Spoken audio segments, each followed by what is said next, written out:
नऊवारी साडी म्हटलं की खूप वेळ जातो, कारण त्याला घडी कटिंग करण्यापासून, घड्या घालण्यापासून, अशा प्लेट्स घालेपर्यंत एक हाती थोडासा वेळ जातो. म्हणजे डबल माणूस असेल तर पटकन मी समोर उभी करते, कोणी नाही कोणी कारागीर असतात आपल्या.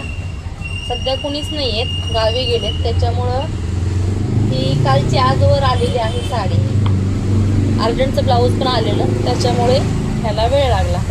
आता ही साडी जी आहे ती ते प्लेट्स टाकली आहे, तर थोडंसं जड जातं हे एकटीसाठी.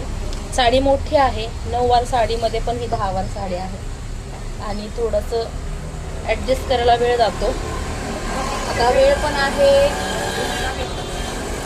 हे घाई द्यायची, पण एवढी घाई करून घ्यायला चालत नाही, कारण नऊवारी साडी शिवताना खरंच बराच वेळ जातो. शिवणाऱ्या ताई असतील आपल्या तर त्यांना माहिती आहे की बराच वेळ जातो साडी शिवायला.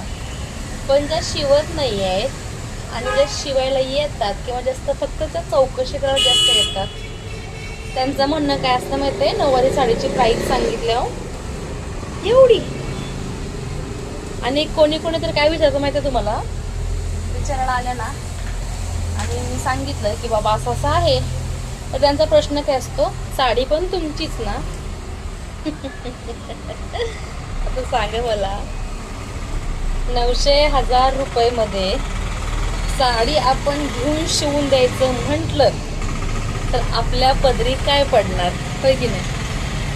म्हणजे हे सगळी मेहनत आहे, हे सगळं कटिंग फिटिंग आहे याचं. हे नुसतंच घड्या घालणं नाही, परत याला एवढ्या सगळ्या प्लेट्स आहेत, त्यांना प्रॉपर प्रेस करणं आहे, आणि प्लेट्स पण बरोबर तेवढ्याच यायला पाहिजेत, ना कमी ना जास्त. त्यात ही साडी क्लायंटनी बहुतेक घातलेली आहे असं वाटतंय, त्यामुळे थोडंसं चुरलेलं पण आहे.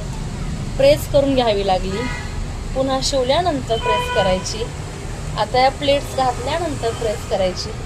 म्हणजे एकच काम आम्हाला रिपीट किती वेळ करावं लागते सांगा. आणि समोरच्यांचे रिॲक्शन काय असते, बापरे. मग ते बापरे तुम्ही 10 रुपये सांगा, 20 रुपये सांगा, 200 सांगा किंवा 1000 सांगा, बापरे हा डायलॉग जो आहे तो पाठ असतो आपल्या क्लायंटला. याच्यावरती खूप सारे व्हिडिओ आपण टाकलेले आहेत, ऑल्ट्रेशनवरती, स्लीव्ज लावण्यासाठी, फिटिंगसाठी, फॉल पिको म्हणा, बऱ्याच गोष्टी शेअर केलेल्या आहेत. तुम्ही चांगलं शिवणारे असो, शॉपमध्ये करणारे असो किंवा घरून करणारे असो, क्लायंटचं मात्र एकच रिॲक्शन असते, बापरे.